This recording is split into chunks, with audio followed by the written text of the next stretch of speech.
Good evening, I'm Frank Mickens, back in the studio after spending the afternoon in Lee County, and let me tell you, it is hard to explain the full scope of the damage. Throughout our storm coverage, one thing we've seen over and over again, neighbor helping neighbor. This afternoon, President Barack Obama talked about the nation's budget. $5 doesn't go nearly as far as it used to. I will tell you where it is going. More and more into that hole in the side of your car. In the section on decorum on page 379 here, we find some obvious violations. One, members cannot address one another directly. They must refrain from attacking another member's motives. You won't see this anywhere in your house, but we use these all the time. That's probably going to be outdated in a while because everything's getting, it's heavy. Everything's getting a little smaller, such as this cell phone. Right now, Mark, who owns this property, says he's looking at about $40,000 in damage. A lot of this was strewn across the street. Like it's been done time and time again. Really? In Washington. All day. It's been news conference after news conference with the blame game. Democrats and Republicans pointing fingers. In a matter of minutes, the temperature tumbled from 34 to 30 degrees.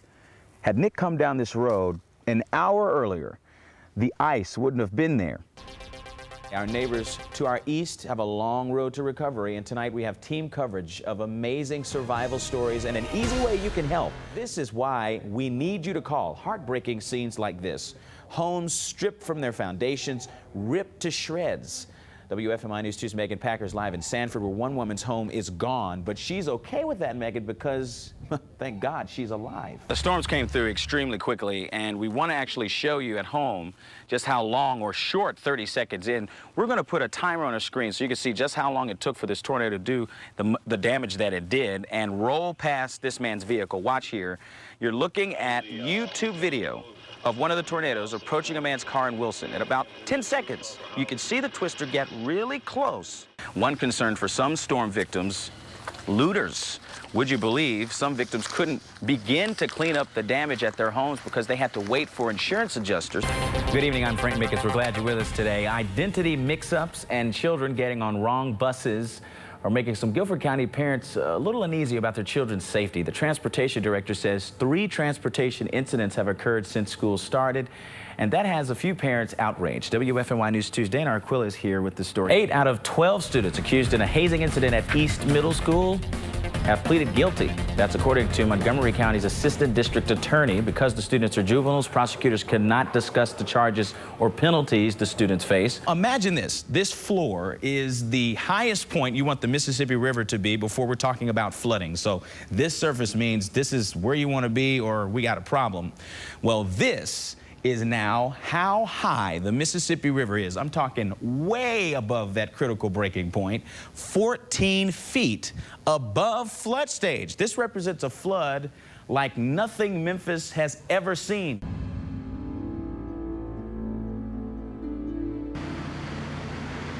Fire started bursting. Just from looking at smoke, that building's history. The fire that ravaged Eastern Guilford High School did enough damage that day. It's just burning, you just can't get to it. Yet according to the school system's crime reports, it never happened. Obviously, we're not going to be back in that school ever again. Investigators quickly labeled it arson. I wonder all the time why somebody would burn it down. The crime brought a sorrow many will never forget, including PTSA President Pam Dawson. Who did not know that it happened?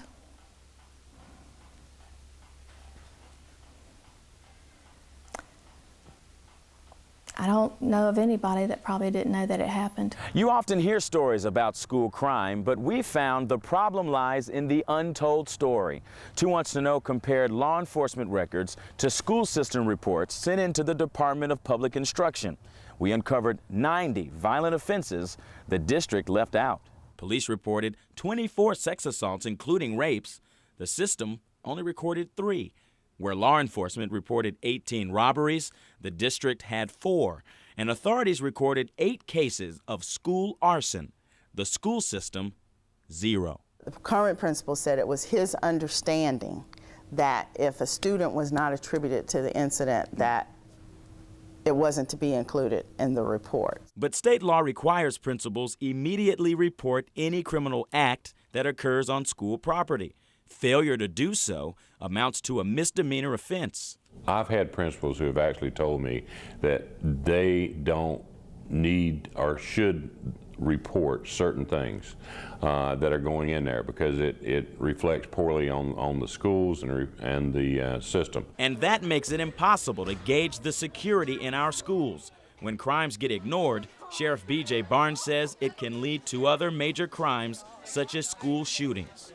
Unfortunately, I don't think Guilford County Schools has a mechanism in place to verify that the information that has been reported at the school level is factual. The system depends on the state to catch inaccuracies.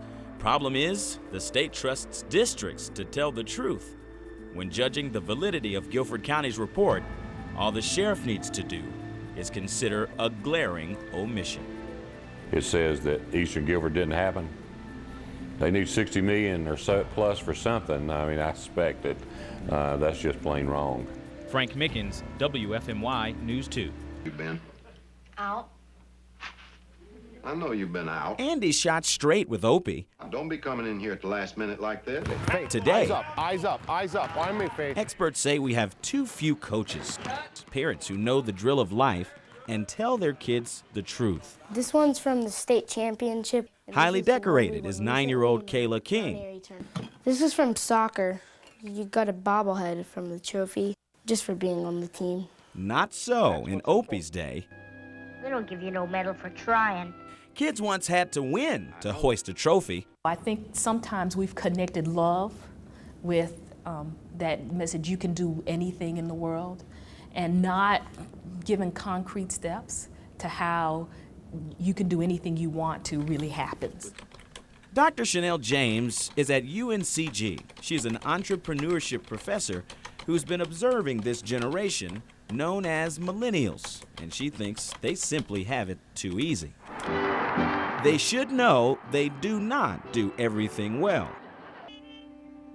And when competing for a job, finding success requires hard work and exceeding expectations.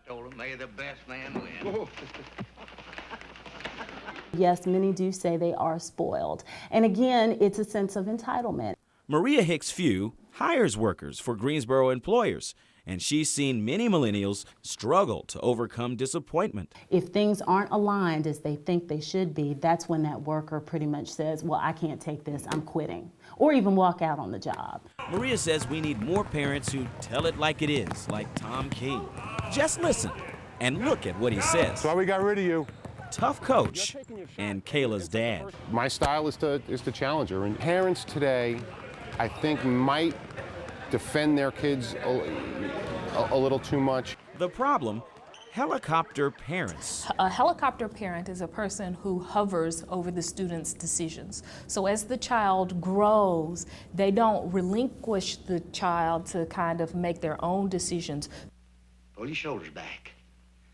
Jet your jaw out. Some advice. What a parent can do is help the student develop strategy. Good. How do I ask for what I really need in the situation?